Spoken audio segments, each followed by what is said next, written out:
Good afternoon. Good afternoon. This is Dr. Martha Simmons with another session of Preaching and Preachers on Facebook Live and on YouTube. Good afternoon.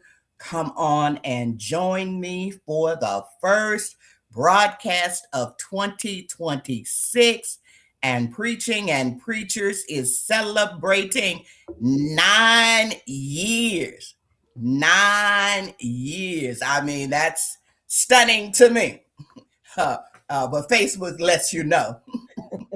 So in December, it was 9 years that I have been attempting to do something on this broadcast. So I am excited to be in year 9 and to have these amazing guests on my first broadcast of the year. So come on in and let me know that you all are out there for what I know is going to be another great practical broadcast. Shout out to my people in the Midwest, always to the folk on the East Coast, the people on the West Coast who get up early to watch me live. I appreciate you, and certainly to everyone in the dirty South. It's about 50 degrees in Atlanta, and I think that's cold.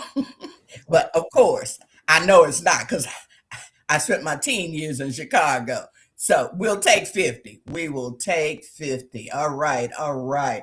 So let's see. Roderick Sproul, good to have you with me. Come on in and join me for the first broadcast of the year. Starting off, Allison Henderson Brooks. She says, "Good morning, fam." All right, good to have you with me. Good to have you. All right, all right, all right. Come on in. Give people about 30 more seconds to come on in. If you are on YouTube, please like, share, and subscribe to this YouTube page. All right, all right, all right. Uh, Reverend Davis, good to have you with me. I can't wait. I can't wait for this broadcast to begin because the broadcast is titled Preaching and Preachers. And Lord knows I got some preachers here today. All right, it's always good to have preachers on the broadcast. Pastor Danielle Brown, Darius Curtis, the folk are coming in. And when you come in, tag someone, type in the name of another person who you know will enjoy this broadcast. Pastor Chelsea Wade. All right, all right, all right. Timothy Farmer. Yeah, the people are coming in. Wendell Craig Wood, good to have you. All right. Virginia State University's finest in the top right corner. Okay, we'll let you have that. We will let you have that. All right, all right, all right. I can tell we're going to have some fun today. Let me go ahead and get started. As always, I am praying for those who are sick, praying for those who are experiencing a season of bereavement, and praying for America, and that God would give our leaders the courage they need to stop the drums of war. Praying for America. This is the 9th year of Preaching and Preachers, and I can hardly believe that. Thank you all for your support across the years. It still stuns me that I can do broadcasts that 4, 5, 6, 7, 8, 9, 10,000 people will view.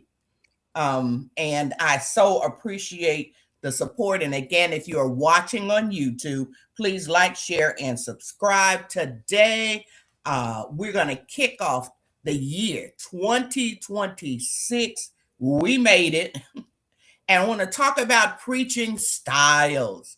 Preaching styles. And I wanted to talk to preachers who I know are out here doing it. So let me introduce you to my wonderful guests. We're going to begin with Reverend Dr. Kia Hood Scott. She's a national preacher, motivator, and a mentor. She is a cum laude graduate from Winston-Salem State University, where she earned a bachelor's degree in rehabilitation studies and a master's in rehabilitation counseling. She holds an MDiv from Wake Forest University, the Doctor of Ministry from United Theological Seminary. She is the recipient of was the recipient of the Catherine Amos Christian Education Award given by Wake Forest.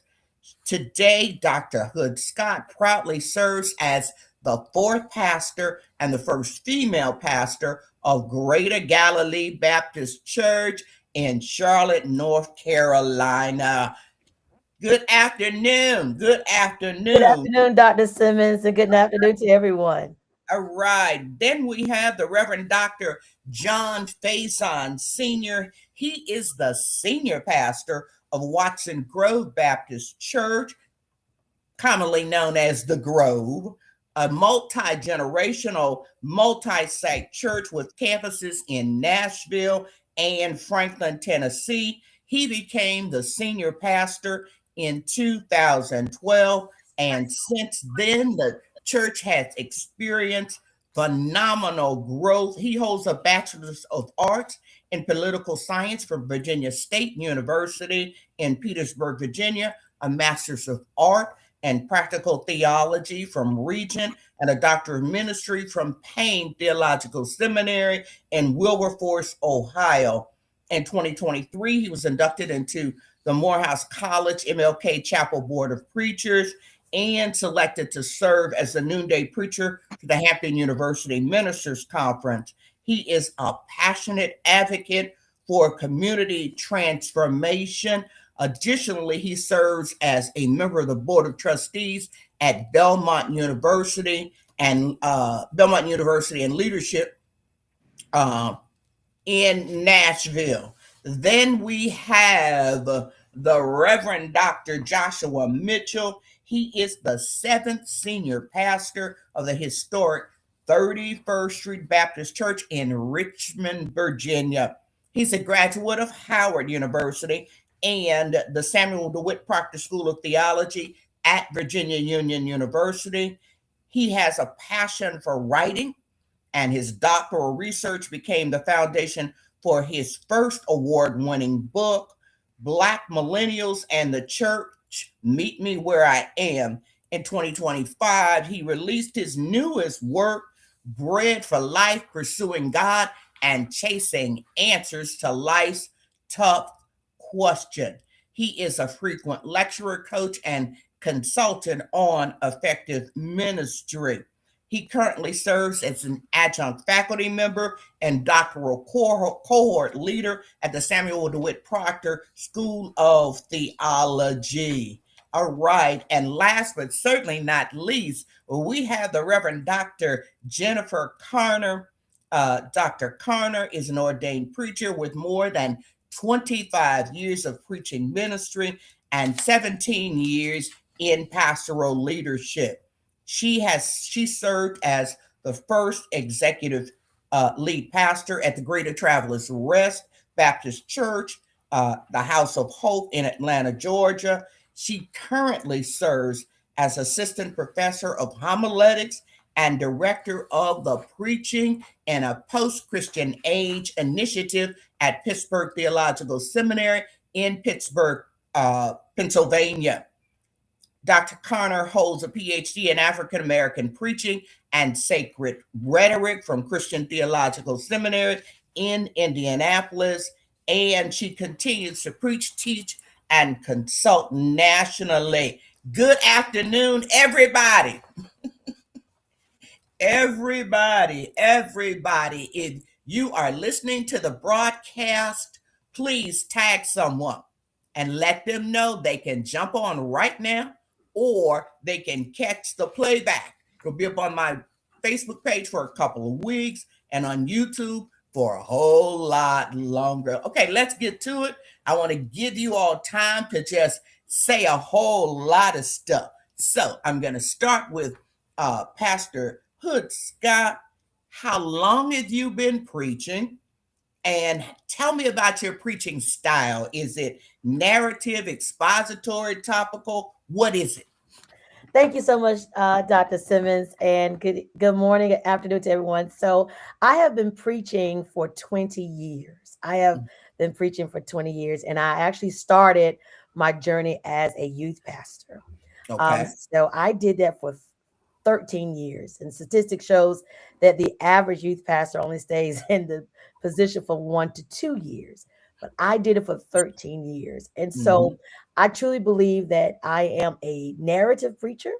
Mm-hmm. And that comes from my years of experience as a youth pastor. So, when you're a youth pastor, you have to expand the word of God using narrative and Mm-hmm. stories and illustrations. Right. So as I have developed my preaching voice, I consider it doing the same thing to adults. So you have to preach to adults almost the same way. How do we Okay. break it down to make the word alive for them as well? So I would definitely say that my mode is very much so narrative, Mm-hmm. and for the past 20 years, I've used that as the springboard to sharing the word of God with people. So I would definitely have to say narrative. I am a All right. storyteller.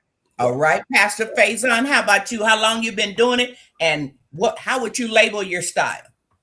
Good afternoon to everybody. Thank you, Dr. Simmons, for having me. I've been licensed preaching for 28 years. Okay. Got licensed to preach at 17, but I accepted my call at 14. And even before then, I was a youth day speaker on the country county circuit, We corporate know churches, about being a speaker. Yes. all these things, right? I had a bench that I took with me. I used to be shorter than I am, and I had a bench that I would take to me and put in front of the lectern and stand on that and give my youth day speeches. So licensed preaching for 28 years, but probably, man, I'd add 6 to that from Mm-hmm. 11 to now of speaking in front of people, trying to convey scripture. My style is similar to, my journey of style is similar to Dr. Hood Scott. I was also a youth pastor before becoming a senior pastor. But my first exposure to structured preaching was the expository style. Okay. 2005, as a first lieutenant in the Army, I go to the E.K. Bailey Expository Preaching Conference in Dallas, Texas, and every sermon I preached before that conference, I tossed and I started over in terms of Hmm. building structure because the Hmm. expository experience just it hit me in a way and connected with me in a way in terms of how I think, that allowed me to I think preach more effectively. So I would, having settling into being exposed to expository preaching, doing the narrative style as a youth pastor, and then doing pastoral preaching and itinerant preaching, I would say now I land at the topical expository. Okay. I'm going to exposit scripture, but I'm not going line by line. I'm going to grab topics and themes that are necessary, that are relevant, things that people are thinking but too afraid to say, and wonder if scripture has anything to say about those. I think topical expository allows you to answer questions that the hearer asks I like in a that, simple way. and I want people to. I hope people really heard that, because when most people hear expository, they only think line by line. They Right, only right. think line by line.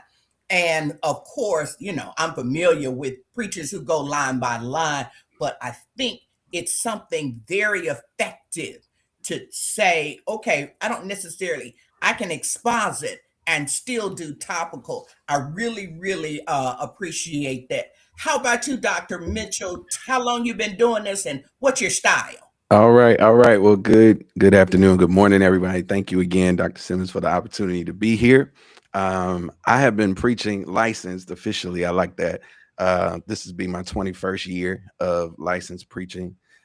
So in that 20-year group as well. And probably had my first preaching before then, maybe 5 or 6 years before then, as a as a jackleg preacher, they used to say, an unlicensed You were a jackleg youth speaker. youth speaker. Come on and You give were a God youth glory. The youth speaker. speaker. Yes. And so I've been doing this somewhere between the last 21 to 26, 27 years in some form. And like my colleagues before me, came through youth ministry, did 15 years in youth ministry. And so I do have narrative leanings. I've been wrestling with how to define it. I'm really a hybrid, I think, in terms Mhm. of style. I sort of wrote down I'm a text expository preacher. So I kind of That's what we bring, will coin a phrase. We yeah, will. yeah, I'm kind of a Okay. text expository preacher. So I kind of embrace textual exegetical preaching as my base. And what I Mhm. mean by that is we are going to privilege the biblical text. Whatever answer that we are going to give you from that sermonic presentation, I am a slave to the text in that way. And I do think because of that, all of our preaching ought be expository, that it ought expose what the text has to say.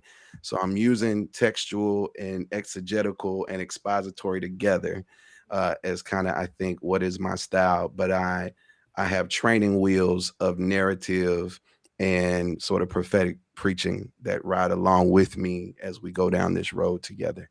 So Okay. that's probably the best way I could define it. Okay. Dr. Carner, how about you? How long you been doing it, and tell me your style.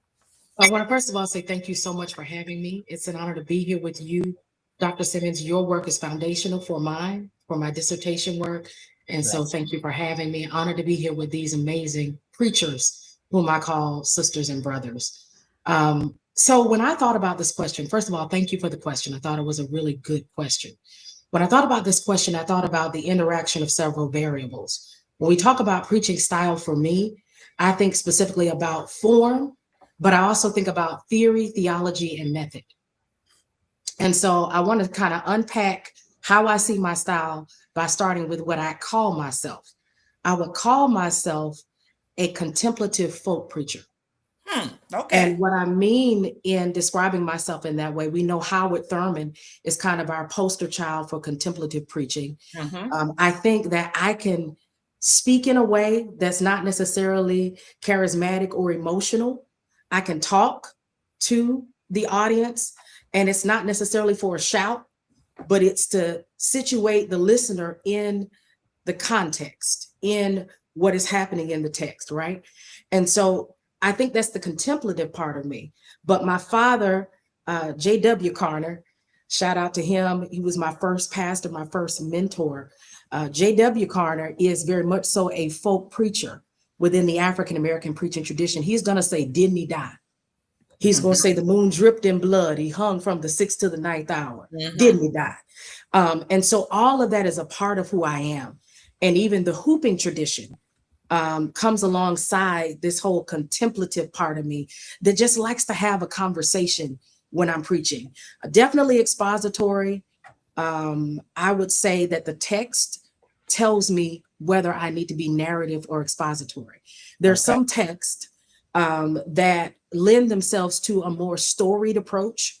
For Mm-hmm. example, when you think of the story of Shiphrah and Puah, you can't talk about Shiphrah and Puah in Exodus without telling the story and giving the larger context. So I think the text tells me what form that I will use when I preach the sermon. I So like that. I I like that. try to, Listen, pay yeah, attention, preachers. Let the text help you look at the form, even if it isn't your style. Mhm. Okay, let that text give you some guidance about how you want to preach a particular sermon. And Dr. Carner, how long have you been doing this? 25 years. I started when I was 15 or 16, 16. Okay. Yeah, so 25 years in, and then of course 17 years. I find so much commonality with my colleagues because I too was a youth pastor for much of my career and then transitioned into being an executive pastor. Okay. Okay. All right. All right. So Pastor Hood Scott, tell me your process. Tell me your process. How did you get to the style? You said you worked with youth. Is that the only thing. I mean, were you watching preachers using, what was it? Was it still CDs, DVDs? Well, how did you get to this style? You know, we all start out Yeah. watching somebody, Yes. okay? Yes. And they help drive our style until we find the voice that best fits us. So tell me how you came to the style that you have now. How did that happen? Yes, certainly. So, one of the things I would definitely want to add is, as much as I am also a narrative expository preacher, my style came. I did watch a Bishop Vashti McKenzie. I've listened to of my own spiritual father, Bishop Sir Walter Mack, and those others. And one of the things that he used to tell us is to watch a sermon every day. Hmm. Listen to a sermon every day, a good sermon or a bad sermon. Listen to it every day. Hmm. One, you can learn from the good because it'll show you how to use to add that and to use your own authentic voice. Two, a sermon that needs some tweaking, you can learn what not to do.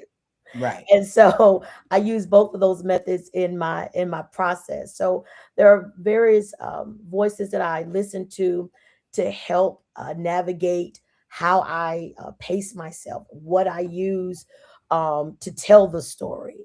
And I also like to put my ear to where the people are. I think that's very important. And I think when we listen to where people are, and especially me serving as a pastor, that helps develop your style as well. So when you say listen to where the people are you listening to others preach? Are you listening to the news? Are you listening to rap music? What is it that's helping you Yeah. develop your style? So I turn off gospel sometimes and listen to the local hip hop stations. Mm-hmm. I listen to also Dr. Simmons. I enjoy. I think it's very important that when we are developing our styles, that we also listen to where people are. Like I like Hmm. to hear where they are. And so as I'm gonna develop my style, as I'm developing my presentation, my sermons, I like to hear other preachers too. I like to hear what they're saying and how they're Okay. saying it, Hmm. and allow that to help shape. Now, I don't copy. I don't copy, but I Hmm. allow it to help shape my voice. And Hmm. so I listen to music, what's out there, the latest music. I am a movie buff. So Okay. a lot of times I will use movies to help guide my sermons, and that's where people are, right? Yeah. That's where they are. Uh, Hmm. I listen to I'm on social media, so anything TikTok, I add that into my sermons, and that's just because I preach to multiple generations in my church, so Hmm. that's also important. So I have boomers, I have Gen X, I have Gen Zs, I have millennials, I have, so I'm always on the urge of I'm preaching to my mama and I'm preaching to my nieces that are 8 years old. All Okay, through my Okay. Okay, Pastor Faison, how about you? How did you develop your style over time? What were you listening to? I mean, I remember the great tape ministry. I know Oh yeah. nobody here under, Oh you yeah. all don't remember those 8-track tapes. I don't remember 8 tracks, but cassettes.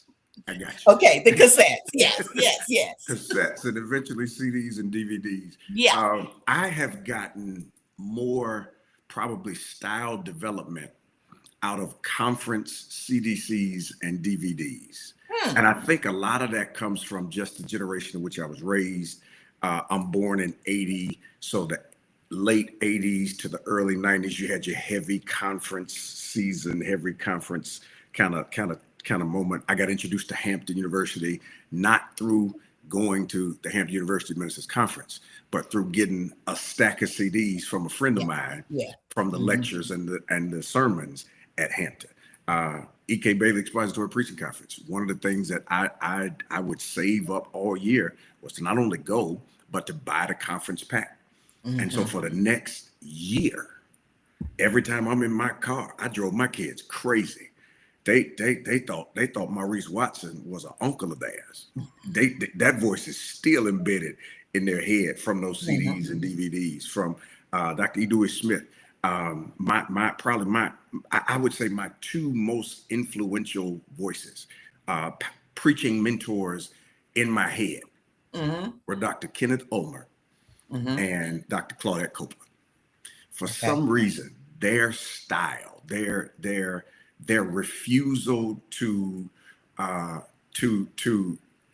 bring down their intelligence.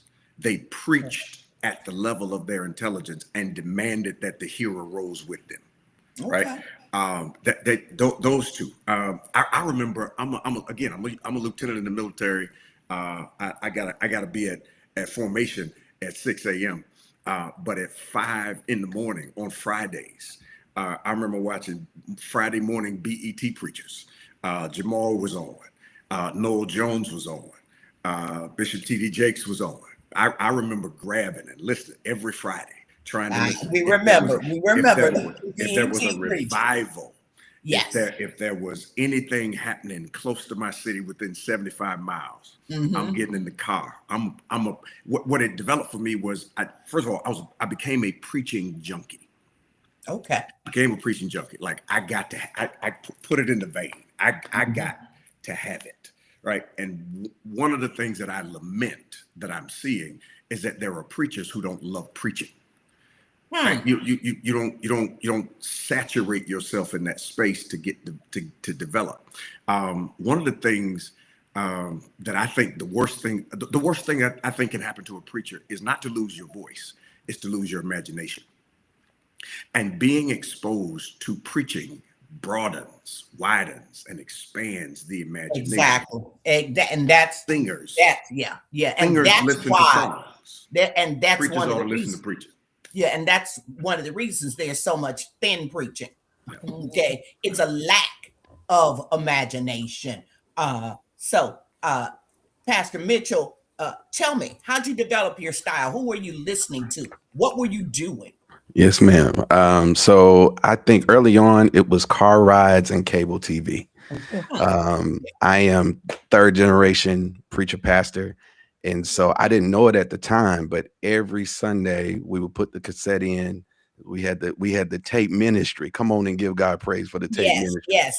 And we would put the tape in on the way back home. Yeah. And we're breaking down the sermon. I didn't know that I was in homiletics class and preaching lab at 11 and 12 and 13, but that's what it was. And so I'm listening to my grandfather, Samuel Mitchell, then my father, Marlo Mitchell, every week as we're going through the car. That was Sunday to Sunday, every week breaking down sermons. And then I had a VHS recorder on my television, the big black television that had the VHS recorder. And so like Dr. Faison, I am recording and watching back people like the Outreach of Love with Frank Madison Reed. I'm from Baltimore. So we're listening to Frank Reed. We're listening to Jamal Bryant in that empowerment temple age is popping. We're listening to T.D. Jakes at that time, listening to Positive Power with Lance Watson in Richmond, Virginia. Every week I'm waiting for him to come on. And so early on, that was sort of kind of what developed. I used to call him my side pastor. Come on and give God glory. All right. Side pastor. I was listening to your side pastor every week. You had to listen to a little bit of Lance. Yeah. It was also how I was able to hear Jeremiah Wright. He was on at that time. So that was a wonderful time. And then I would say later, being exposed, I got a CD one day. So I went from cassette to CD. I got a CD of Bishop Rudy McKissick. He preached this sermon, Private Success, or Public Success, Private Failure. And I got to hear the way he exegeted text. And it was something that was different from what I was getting on the car rides and something different that I was getting from cable television. Later, I would learn more about that style going to Virginia Union, STVU, which he was there. And then the pastors that I've had the privilege of sitting under. And I think that is an undervalued resource, being able to sit, not preach every week, because I know what it is to be the young preacher on the circuit doing all of the youth day stuff, but I've had the privilege of sitting with some preachers who I developed not by preaching classes, but just sitting and hearing every week. So Pastor Linda Stevens here in Richmond, when I was in seminary, was at Wheeler Avenue Baptist Church for 7 years. And we had 4 services, 5 if Pastor went out to preach. And so I'm getting to sit 4 times every week listening to, in my opinion, one of the best to do it, Dr. Marcus Cosby. And the first time I'm listening for edification. The next 3, I'm learning. How's he doing what he's doing? How's he doing that? Now I would say as a pastor, what has helped to develop is the need of the congregation. What are we experiencing as a community? What are we experiencing as a congregation? Yeah, absolutely. And what am I experiencing, right? Because I think even when we talk about being with the people, yes, I am a child of hip hop and R&B soul, but also I'm a dad. I'm a husband. Yeah. I am somebody who is working in business and doing life. And if we can connect to the questions we have, if Right. we can connect to the issues that we have in relationship and business and all these kind of things, I think it gives us fertile ground for the work of preaching and Oh yeah, developing yeah, yeah. sermons. The pastor has to remember, okay, that they are part of the demographic too. Absolutely. They are part of the demographic too. Dr. Carner, how about you? Describe your process. How did you get? You said a little bit about it earlier, but how did you get your style? And I want to shift to the next question with you. Has it changed in the last, let's say, 5 years? Has it changed?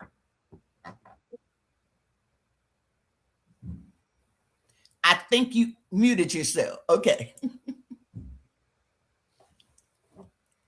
You're still muted. Okay. Okay, what about now? There you go. There you Okay. go. There you Okay. go.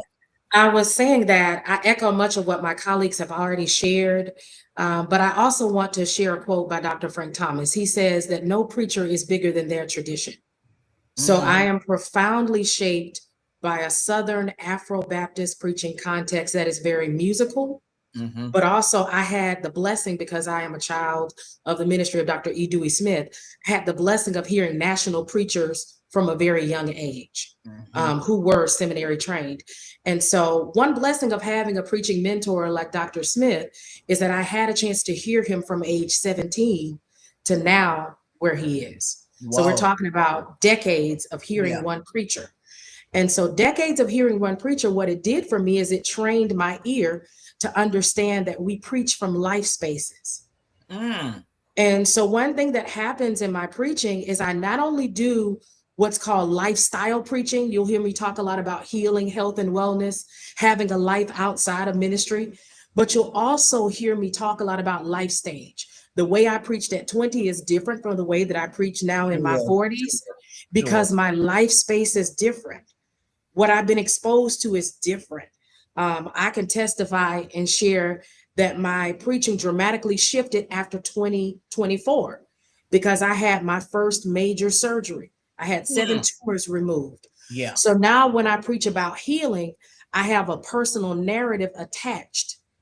And I can talk people through healing, how it appears in life, in your life space, but also in the biblical text. Absolutely. I listen to preachers for different things really quickly. I listen to 2 women, Dr. Ruby Holland Hutchins and Pastor Dorinda Clark Cole, because I'm musical. I listen to them because of the range. I'm an A flat F preacher. So I have a classical music training background. So I preach in A flat when my allergies are not bad. I preach in F, I hoop in F when my allergies are bad, the lower key. So I listen to Dorinda and Ruby Hollins Hutchins because their runs are just, their runs in their hooping are just out of this world. Yeah. And they inspire me to think about how I can switch it up, but also keeping my authentic voice. I love Dr. Gina Stewart's preaching and Dr. Teresa Fry Brown's preaching. I listen to them for content. I love to hear the liberationist lens that both of them carry, the womanist lens. I also enjoy Brad Braxton, Freddie Haynes, Frank Thomas, Nichelle Guidry, and Judy Fentress Williams. I listen to them specifically for their thoughtfulness and their creativity. And so another thing that I do alongside listening to preachers is I read lifestyle books. So I read a lot of Mel Robbins, and that's just to give me the language to talk about what's happening in this 40s stage of life, where my body and my mind are all doing things that they haven't done before. And so that's the gist of it. Pastor Scott, has your preaching changed? You know, you haven't been pastoring 5 years. Have you noticed a change in your preaching, or is it the same, let's say, over the last 5 years? Has your style changed? And if so, how has it changed? So yes, so let me just say, I before I started pastoring at Greater Galilee, I was pastoring a site church of Union Baptist for 8 years. Mm-hmm. And let me just say, moving from doing executive pastor, youth pastor, to pastoring a site church, now being a senior pastor, one thing I would definitely say is leadership has stretched me. So when you Okay. carry more responsibility, you tend to preach with more precision, right? Hmm. So Hmm. you start asking, what do they need to live on this Monday to next Monday, not just what I can say on Sunday mornings only. Okay. So leadership and responsibilities have stretched me. And I'm going to add on to what my sister said here, and life experiences has deepened me. All So right for the now. past uh, 8 years, and just been my first year as a senior pastor, um, my life has shifted tremendously. And so it has deepened how I respond, with the loss, even with the loss of my father recently, with grief. But it helps me to rebuild. So that shifted my preaching towards formation, towards healing and direction. And let me just say that, and God has refined my assignment. And I believe that God has been shaping me into a more steadier voice for this season, Okay. and one that can comfort and confront, inspire, and sort of instruct at will, and still sound like myself. So at the core, I always want to be true to myself, and I'm still expressive, still culturally connected. I still love to close strong, but I also I believe that life has shifted that. So I'm grateful for what life has taken me, but I do believe that life experience has shifted how I preach, what I sound like. And so every day I live, I truly try to embrace that, and ask God, every situation that happens, every situation I go through, how is that stretching me to become a better preacher? I Okay. truly believe Okay. that God does not waste a crisis. Mm-hmm. God does not waste time. So everything that we experience, I like to take it into the preaching moment and Okay. allow that to shape my voice, shape how I connect to people who are listening, and shape me, because the preaching is not just for the people, it's for me too. I Mm-hmm. live off, I have to practice what I preach. And when I'm writing and I'm putting my sermons together, as Dr. Simmons, I have to preach to myself. And Yes. if I am not getting full of what I am saying to people, I don't need to say it. I don't need to say Okay. it.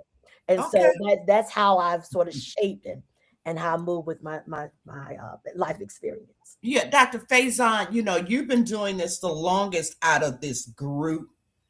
Have you noticed a preaching style that seems to be, I guess, most prevalent in the African American church, let's say in the last 4 or 5 years, especially now that we've got Instagram and Facebook and TikTok? Have you noticed a style that's more prevalent, and can you describe it or talk about it? Uh, I, I have yeoman's ears. I don't have the theological language and framework that No, that I that just a want to Dr. know Carner what you're would looking at, have. what you're seeing. But the last 5 years, I think I have seen a shift, and I don't think we had a choice. Hmm. When I look at the last 5 years, we're in 2026. I'm going to 2021. We're in COVID. Mm-hmm. right? And COVID is ADBC kind of seismic in terms of our looking at the That's journey of correct. preaching, right? Mm-hmm. So in COVID, we're preaching to cameras Mm-hmm. and cavernous sanctuaries. Now we're back preaching to people and voices, and those of us who were pastors can tell you from before COVID to in COVID to after COVID, we have probably seen 3 different churches Hmm. in Talk the about course that. of Talk about that. Talk about it. in the course of 5 years. I probably have preached at my church to Mm-hmm. 3 different iterations of Watson Grove. So I Okay. had the Watson Grove that I met in 2012, Mm-hmm. and then we grew, we shifted, we adjusted, new leadership and all the things that come with pastoring. So about 2019, 2020, the world shuts down, everybody's at home. We eventually get through the crisis part of it, start to adapt, start to adjust. People are pushing amen. They're not saying amen. People are liking and sharing and doing that on Facebook and YouTube and all the other places. We eventually reopen. We come back in, and only 20, max 30% of your church came back when you first reopened your door. So that's a different iteration. A lot of those folks that came back are not the folk that you left in 2020. So it's a brand new church that shows up. When the church starts to fill out and we get back reconstituted in one space, we got masks on. So you think you know the people, but you really don't know, because you don't know their faces, and then you discover that's not So who you what thought it kind of was. preaching? So you talk, I think you're absolutely on it. There were some shifts happening, certainly before and after COVID. But what was that preaching? Was that preaching more expository? Was it, everything, of course, was faster. We Sure. went faster way back with Freddie Haynes and etc. So we already had that. So what else was going on with that preaching, Pastor Mitchell? What else was different, if anything, in your mind? What changed in the last 5 years? I think that's a great question, and I am maybe not the best one to answer it because of No, my I just want to know what circumstances. you saw. I want to know Um, what you saw. and I only say that because I started COVID. I started March 2020, and so Whoa. our journey is unique in that way. That I am still not have not met the entirety of 31st Street Baptist Church, where Whoa. I Yeah. never saw them before the doors shut down. I was voted in on March the 2nd, and the doors shut on the 15th. And Good gracious. so our story is very unique in that way. What I will say, I think for me, what has changed in the last 5 years is I understand the weight of my words differently. Okay. That when I left as a staff pastor and moved into having to preach pastorally, it came with something different. The freedom of itinerant ministry, I mourn it a bit. I Hmm, know that I was more artistic then. I hmm, know that I could get to those nuggets and dig a little bit differently into that little piece of the text right there that I could spend a month digging into. That week to week, I can't speak for all pastors, but maybe don't have the time and to be able to do. And so, how I have changed in the last 5 years, mhm, for me, there's a different responsibility that I take to the pulpit, mhm. where my priorities are different. I prioritize biblical contextuality because I learned that people who I am preaching to week don't know the Bible. Not all of them, but many, including Many. many in leadership that you Sure. assume because they have been there many, many years, know what you expect them to know. And Mhm. so my preaching has changed in that way. I don't make apology for the fact that my runway now is different. I am using 5 to 10 minutes to tell the story because I don't assume you know the story. And because of my style, I am looking for an aha at some point in this sermon. But you're not going to catch the aha if you don't know who David is. And I can't assume you know who David is. That's So let right. me You take you should down. not. You should not. It's been said.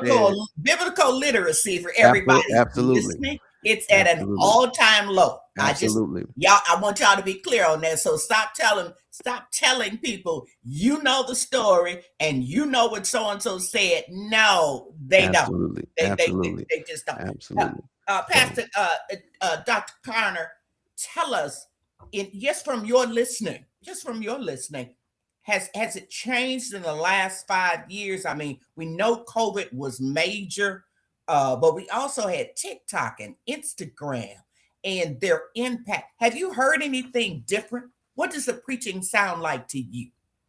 So in my devotional time, I've been reading about what it means to preach with soul. Okay. Can you hear me now? I said in my devotional time, can y'all hear me now? You're on now, but now we're getting a little bit of reverb. Let's see. Everybody else, let's see if it helps if everybody else puts themselves on mute. Maybe we'll just get Pastor Carner. Okay, go ahead, Pastor Carner. What about now? Is that good? You're still she's the young one and she's touching out on buttons. Okay, what about now? Now. 1, 2. Okay, go ahead. Is this better? Yes, ma'am. Okay. I said that I think in this season, I've been praying about and thinking about what it means to preach with soul. Because what has happened is we're doing what one of my colleagues, Jeffrey Johnson, calls, this is the son, Jeffrey Johnson Jr., what he calls preaching for the gram. So essentially, when we write manuscripts, some of us, we think about how this can be broken up into clips that we can post. And so I think just subconsciously, first of all, our manuscripts have shortened. I went from 10 pages to 6 post-pandemic. So I know that other preachers have shortened their sermons and that we're doing what Frank Thomas calls an economy of words. We're figuring out how much we need to say and how much we can keep for the next sermon. And then also we're using AI. And what I've learned about AI is you lose some of the soulishness of preaching. Because what it does is it'll give you a great list, at least in my experimentation with it. I have to know it now because of my students. They're using it. So I think what I've noticed with AI is that it'll give you a great list. It'll give you some sources, but the soulish element of preaching, the Holy Spirit's interaction that comes and meets us when we're reading a text and when we're thinking about what God wants to say from that text. I think in the past 5 years, we're losing a bit of that. And then also, I think thematic preaching has become a lot more popular, that we're more concerned about concepts than we tend to be about what the text is actually saying. I had the opportunity to be mentored by Dr. Arthur T. Jones, God rest his soul, before he passed. And one thing he would ask me, he would call me short. He say, short, is this title hovering over this text, or is this text hovering over this title? All right now. And in asking me that question, he was always trying to get me to think about, are you adding a title to this? Did you come to this text with this title thinking about how it will resonate? Or are you allowing the text to tell you what it's saying? So I think soundbite preaching is something I'm noticing a lot of, and a lack of soulishness in our preaching, because a lot of times we're thinking about the gram when we're preparing our manuscripts, and we're using AI. And unfortunately, it may get there really soon, but unfortunately, AI doesn't have a soul yet. No, well, I think it's a long way from getting a soul too. And if it gets one, it's going to be mimicking. Well, you know what I mean. If it gets one, I understand. But even when it gets that, it's going to be white first. So I need. Oh, look, I'm going to say it. It's going to be white first. Yes, that's what it's scraped first to get the language it's giving you. It's scraped white sources first. There are more of them. That's what it scraped first. And I'm glad that you said that people are preaching for the gram. because you can actually hear people and the way they break down sermons. It's like almost as if somebody said, set this up for real. And you can hear it. I am Dr. Faison, I'm that junkie. I'm that junkie. I'm gonna listen to it preaching all the time. Everybody's preaching that I know, preachers I've never heard of before. I'm just going to listen, and I've just been really struck by the way the preaching is being broken into these almost pockets of preaching. And you can tell it's for the gram. And certainly you can tell when folks are using AI. It doesn't sound black. It doesn't sound like the people who are preaching it. And it doesn't sound like it's for the people. So, definitely some things have shifted in the first 5 years. Pastor Mitchell, we know that you got to marry good content with style. So tell me a bit about how do you get to that good content? Do you read a lot? Are you an observer of people? Samuel Proctor used to always talk here about trying to make sure that he was observing everything around him. How do you marry good content with style? How do you do that? I think that's a great question. And I am convicted. I need to read more. My preaching professor, Dr. James Henry Harris, would talk about you know, Dr. Carner, we got to read. And so I need to read more. But I like Dr. Kia, I'm with people. I'm with people. I am observing life and interaction and relationship, and I can't speak enough about the importance in my process of listening to myself, Okay. um, All right. and not imposing my life on a text, but Mm, hearing from my life the questions that only the text can answer, okay. right? And not being afraid of that. I think Dr. Howard John Wesley is really good at that. And he has his own method, which I won't speak out loud. That's his, but it has to do with getting to what am I feeling? What are people feeling in their real lives, right? And what are those questions that you have? When I am stuck, that's where I go. What do I need from the Lord? What am I trying to hear? And I imagine, even as I have done this work, that there are people who are listening to me that have the same questions, that are Yeah. going through some of the same things. Sure.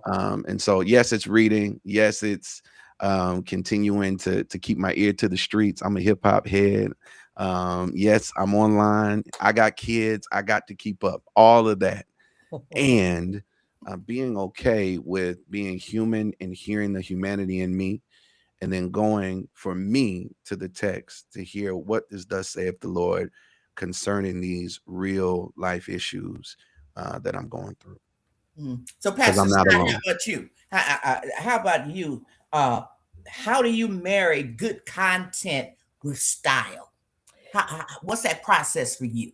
So I start my any process with a devotional life. I just believe that for me to prepare a sermon, Mm-hmm. I have to be one with God myself, and not just go to the text to get a good sermon, but to make sure that I have been fed that word for myself, right? Okay. I got to eat too. I got to eat too. So I start. I have a very consistent and serious devotional life that I do not play about. I'm very consistent with God. So it starts there for me. It starts with my one-on-one time with God. And then I am an avid reader. I read, read, read, read. And I don't just read Christian books. I don't Mm-hmm. just read books for preaching.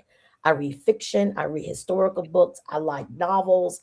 My mother, growing up, she used to read a lot of love books. So when I was growing up, Mm-hmm. I used to read romance novels with her. And Sure. so I just believe that that's just the basis of it. Secondly, I listen to God. Mm-hmm.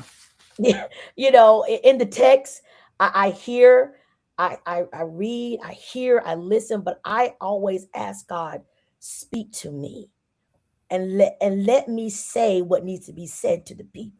Because at the end of the Mhm. day, the preachers, we are that trumpet that God is using so people can hear how to live. What do I need to have to live? The other thing I do, I also, because I have a counseling background, I always ask in the text, how is this dealing with my congregation psychologically?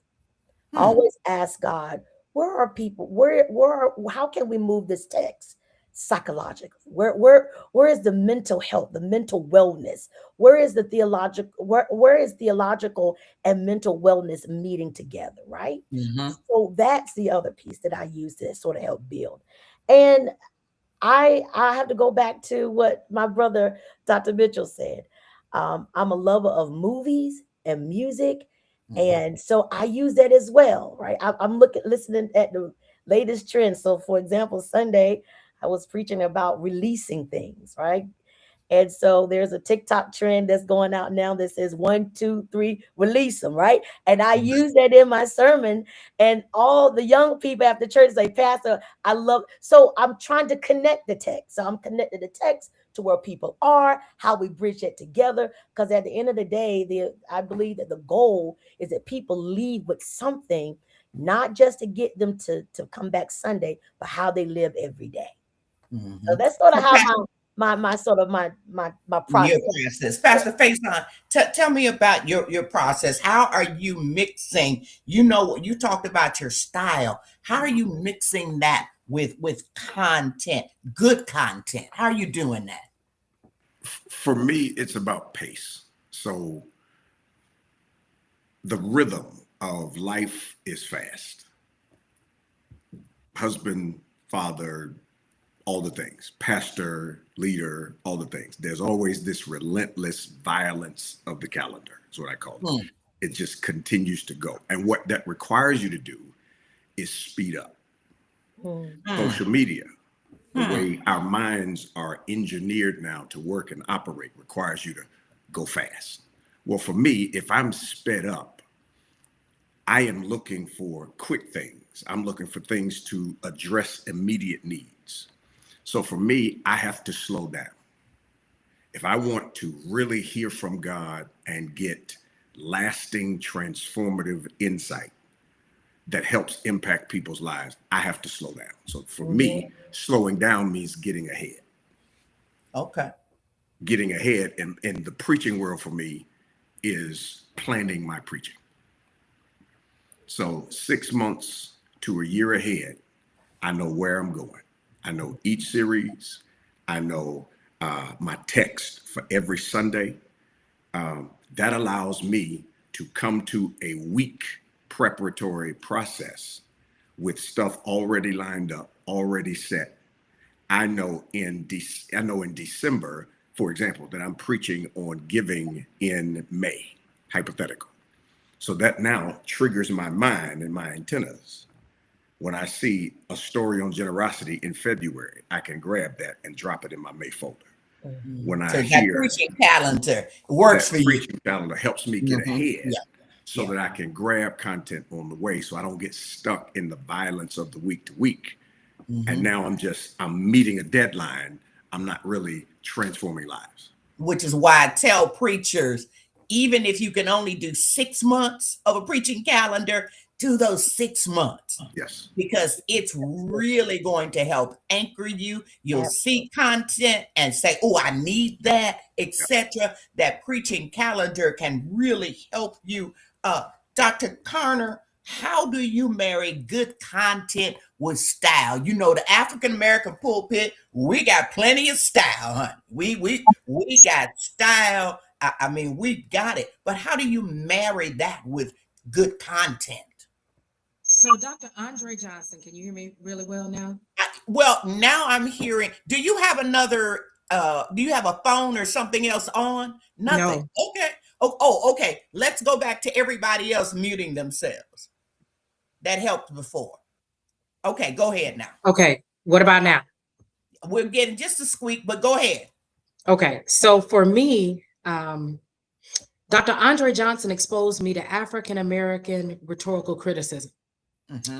And he said, when you do this, when you use African American rhetorical criticism in preaching, you're taking an African American issue, you're using African American scholarship and an African American theoretical approach that you're gleaning from the text to address that issue.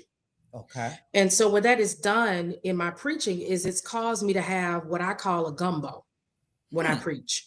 Okay. And so I can tell as I'm reading the manuscript, because I am manuscript for the most part, as I'm reading the manuscript, I can tell if it's missing one of the criticisms. And what I mean by that is if it needs more literary, because there's something happening in this psalm that warrants me to talk about white space or the poetic voice of the author, or if it's a text that's been redacted, I may need to use redactional criticism. But I do that, but I'm going to use an African American source in that area to operate in that criticism. So for example, Judy Fentress Williams is my go-to for anything Old Testament. Shively Smith is my go-to for anything New Testament. Valerie Bridgman is my go-to for anything Old Testament rhetorical theory. So what I'm doing is, in most cases, if I'm thinking about, I'll use the example of Shipra and Pua, I'm looking at this text, I'm operating within possibly a womanist biblical criticism lens, but then I'm also thinking about, are there other criticisms I can operate in as I look at this text that Black authors have written on? Right. And so what you'll hear me do in a sermon is every scholar I quote in that sermon is an African-American scholar in most cases. Mm-hmm. And I do that to show that we have studied and we can talk about our own stuff. Right. And we need to write more so that our voices can be more permeated within the academy and beyond. So for me, there's this gumbo that happens. I'll have like 6 books or 6 sources that I'm working with. The next thing that I do is I make a list of everything that came up in the news and in social media that's relevant for my community. I make that list every week. Even though I've done sermon prep, I usually prep for each quarter because sometimes I'm preaching 12 times in 1 month. And so what I do is I make that list every week and I infuse those themes. I may not, stay with it. It may not be a point, but I'll drive by what I've seen emerge in news, in social media, and in other places throughout the week. So that's just kind of like a rough sketch of what happens. But primarily I use African-American rhetorical criticism. So you're taking your content and you're marrying it with your style, and you're letting African American authors help drive you there. And I think that's so significant and so important. And I wish more of our preachers would appreciate our scholars. Yes. And what we have written, whether it's in preaching, our literary scholars, all across the board, we can get our people to. We have the information. Oh, yes. So we can pull back a little bit from using so much other people's stuff because we have our own stuff. I mean, I am out of time, but I want to use 30 seconds to have Pastor Faison tell me about your website, and then I'm going to give 30 seconds to Pastor Mitchell. Tell me about your book. You got 30 seconds.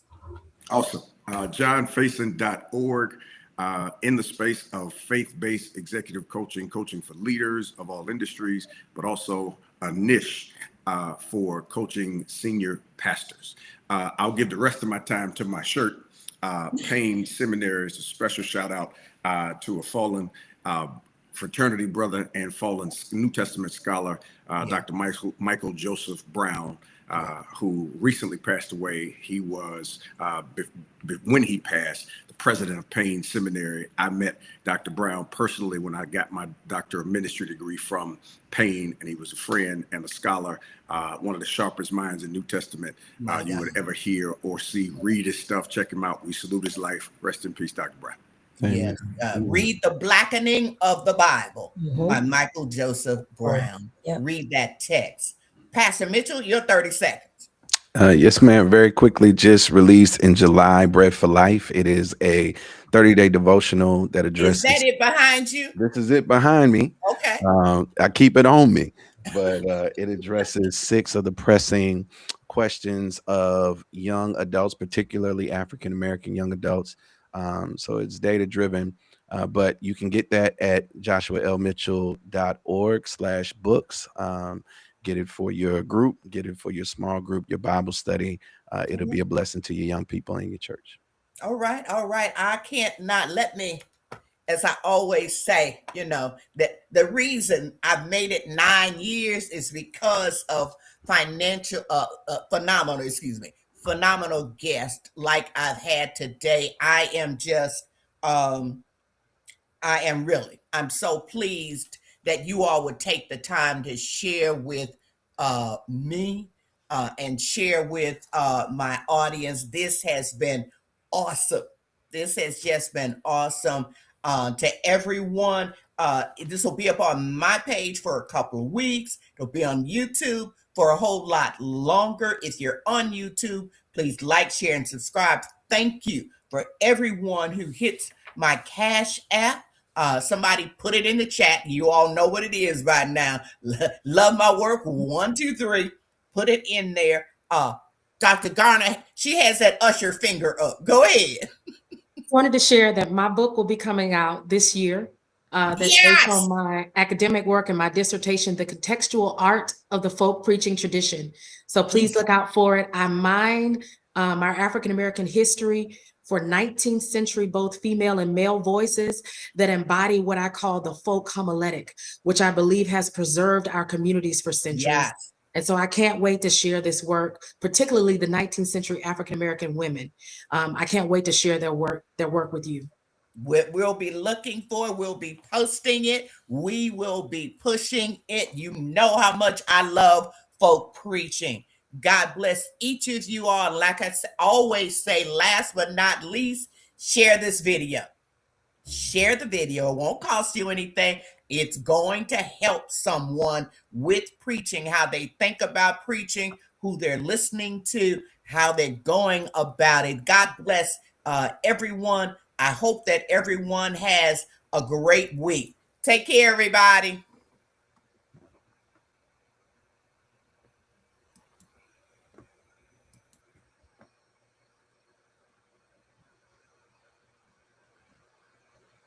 I'm sorry about my sound. I was using my computer. You good, sis. You're good. Thank y'all so much. Appreciate Are we still everybody. live? Thank Good y'all. to Are we see still y'all, man. live? We'll see y'all around. All right. Take care. See y'all Y'all, soon. love Have y'all. a great week. Bye, fam. Bye, fam.